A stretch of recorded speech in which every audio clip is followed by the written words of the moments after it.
À tous et bienvenue sur ma chaîne. J'espère que vous allez bien. Moi aujourd'hui je vous présente donc des produits de la marque Soleil Noir parce que voilà je suis à la montagne, donc on est en plein été mais le soleil tape très fort. Donc on va retrouver dans tous les magasins de location de ski, location de VTT, les magasins de vêtements, de montagne, voilà, des produits de la gamme Soleil Noir. Et du coup, elle m'a beaucoup interpellée parce que je me dis qu'elle est omniprésente. Donc du coup, j'ai voulu la scruter pour savoir si du coup je pouvais l'introduire dans ma routine solaire d'été, sachant que j'avais déjà trouvé ma gamme bio et naturelle. Donc du coup, voilà, cet ingrédient-là, c'est plutôt pour bronzer. Il n'y a aucun filtre UV et il contient 20 millilitres. Voilà, donc moi j'ai scruté les ingrédients qu'on retrouvera ici en tout petit. Donc je vais vous parler du premier ingrédient qui est l'huile minérale. Donc forcément un ingrédient qui n'est pas naturel mais synthétique, qui est controversé. Donc il y a surtout, voilà, c'est un ingrédient qui est filmogène, qui est occlusif. Donc du coup c'est une huile issue de la distillation du pétrole après séparation des hydrocarbures combustibles légers, gaz, essence, fuel. Elle fait partie donc de la famille des huiles minérales, élément donc qui est étranger à la peau, et les huiles minérales sont filmogènes, donc du coup ne laissent pas la peau respirer. Il est 16 heures. Elles sont, merci, elles sont aussi occlusives.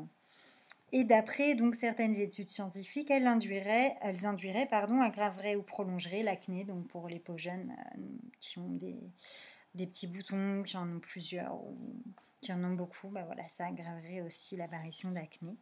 Donc évitez de l'utiliser sur votre peau. Ensuite, on a un deuxième ingrédient qui est le BHT, donc butylhydroxytoluène, qui est un ingrédient synthétique et controversé, donc qui est un perturbateur endocrinien suspecté, allergisant. C'est un conservateur, donc antioxydant. Il est suspecté d'être un perturbateur endocrinien, donc une substance qui agit comme une hormone et induit ainsi des effets néfastes dans un organisme, par une partie de la communauté scientifique. Voilà, donc ça a été prouvé.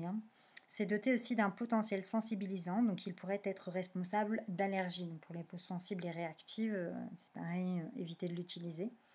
Et d'après certaines études, il induirait des dysfonctionnements et des perturbations au niveau de différents organes, animaux ou humains, et du système hormonal.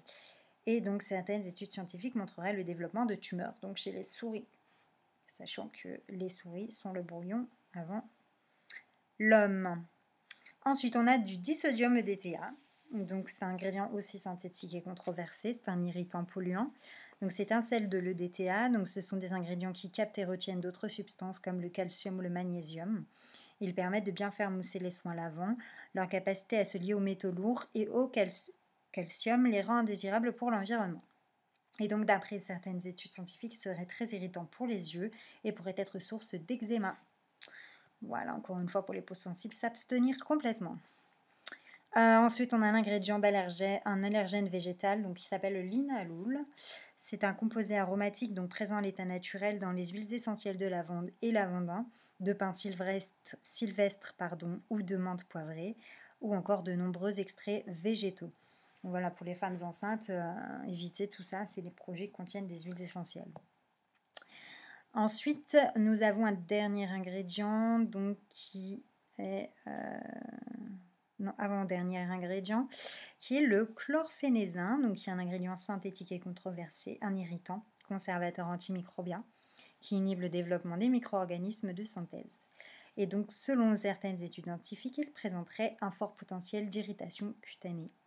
Et donc, un dernier ingrédient, donc pareil, une huile essentielle, le citronellol, donc un allergène végétal, présent dans la rose et dans un grand nombre d'huiles essentielles comme le citron, le géranium. On le trouve aussi naturellement dans les fruits, donc comme la pomme, l'abricot, le cassis, la mûre, la myrtille. C'est un agent donc masquant, donc qui masque l'odeur désagréable d'un ingrédient. Voilà donc pour ce produit-là. Donc après voilà, chacun fait ce qu'il veut encore une fois, mais il n'y a aucun filtre UV, c'est dangereux du coup pour les femmes enceintes avec les huiles essentielles, donc il faut éviter.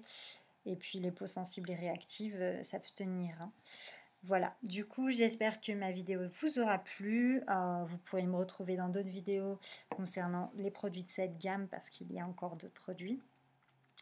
Et je vous dis donc à bientôt. Je vous souhaite une agréable journée.